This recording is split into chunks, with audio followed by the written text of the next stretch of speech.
Il-Fakultà tal-Ekonomija, l-Management u l-Accountancy bidlet id-deċiżjoni li twaħħal mal-250 student wara qatt ta' għerq waqt eżami online ix-xahar li għadda. Minflok huma dawk l-istudenti li qarqu li ġew penalizzati.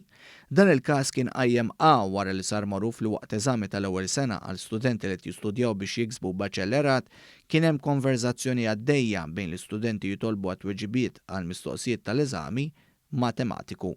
Il-Bord tad-Dixxiplina mmexxi mid-dekan tal-Fakultà l-Professur Frank Bezzina ġie inkarigat biex jirrevedi d-deċiżjoni.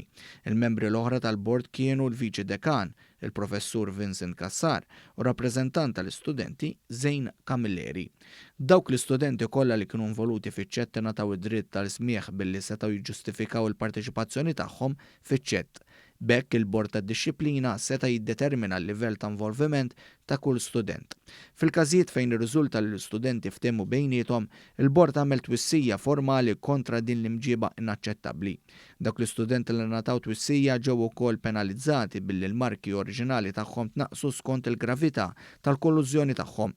Dwar dan il-każ One News kien żvela siltiet miċ-ċett fejn fiha kien hemm nies jitkellmu dwar tweġibiet u mistoqsijiet fil-ħin tal-eżami. One News ra wkoll kif parti mill-kontenut taċ-ċett li ntużat waqt l-eżami tħassar hekk kif iċ-ċett fuq Messenger tagħtik iċ-ċans tħassar messaġġ li tkun batt.